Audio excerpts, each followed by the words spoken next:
I've personally come to realize and accept that AI or artificial intelligence is responsible for a lot of really good devices losing their support over the last 10 to 15 years.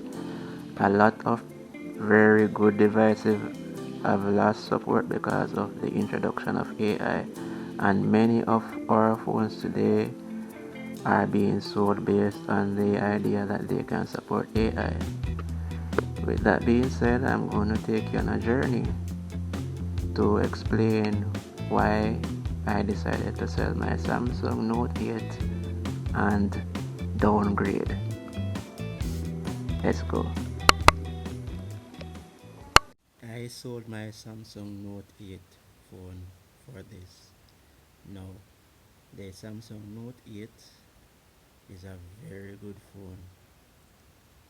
It had 64 gigs of storage and 6 gigs of RAM and a lot of features that not a lot of phones today would have. Fingerprint scanner, barometer, sensors all over the phone, and these things were just the bare minimum according to Samsung standards. Now you are wondering, why did I sell that phone and get something else?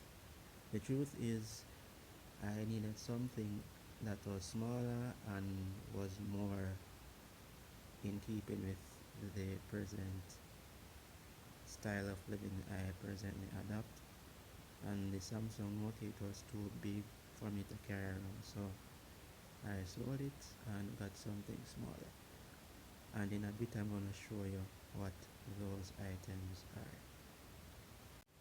Okay, first on the list we have the iPhone 5s. Okay, first on the list we have the iPhone 5s, and when this phone came out in 2013, I didn't really have a desire to own one or own any iPhone for that matter. The bug had bitten me as it. I would just repair them for customers. But as jailbreak became more popular and I got into it, I decided that I would get one of them as soon as I could.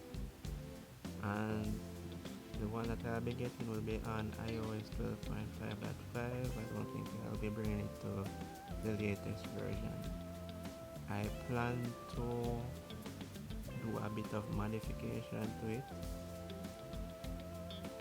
Bear in mind that iOS 12 has been receiving less support for apps, so I will have to be adding a few modified applications to that unit that I'll be receiving to get the most of it in 2025.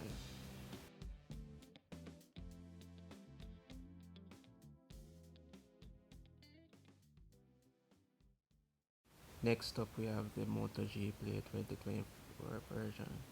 Now, in my initial searching, I wanted to get something that was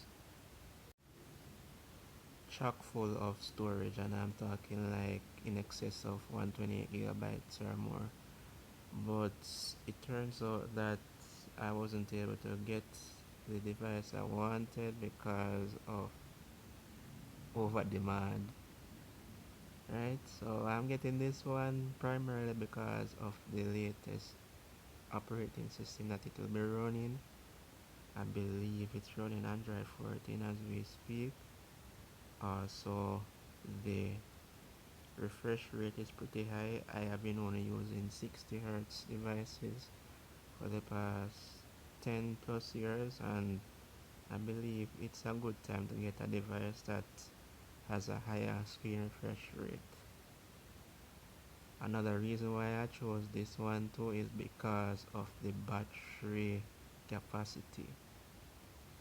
When you're looking at something that has in excess of 5000 milliamp hours or more, we're in the realm of tablet specifications, and that in a mobile phone is a lot. And because of the nature of the tasks that I'll be doing these days, I'm gonna need something that has a really large battery life. I won't be able to access regular power supplies, so having this large battery will be a plus for me. I had a lot of devices between the time I shot the earlier videos of the phones I described and this video I'm doing now. So what happened was that I got the iPhone 5s but sold it. I also got the Motorola G Play but sold it because it was locked and I couldn't unlock it. So I wasn't able to get that dream device of my own. Ended up getting an iPhone 8. It wasn't my intention, but I got it anyway. And I have the iPhone 6, which you saw in the video. And my plan is to work on the 6 and get it up and running. Maybe jailbreak it and install some custom tweaks. And I'd like to discuss that in another video. Decision to downgrade was made based on unselfish reasons. I wanted to get as much as I could from my Samsung Note 8, considering that it was aging, and I wanted to have a device that was inexpensive yet customizable. Unfortunately, in 2025 it's very hard to find devices like these because most of them that are inexpensive aren't customizable, and that's because the manufacturers have found a way to lock down the operating system in such a way that regular users can't bring out the customization that was latently present in older devices pre-2025. There's a nice spin to all this as I am about to get my hands on another device that is inexpensive yet quite customizable. And if you want to see more on that and hear my story, join me in the next video.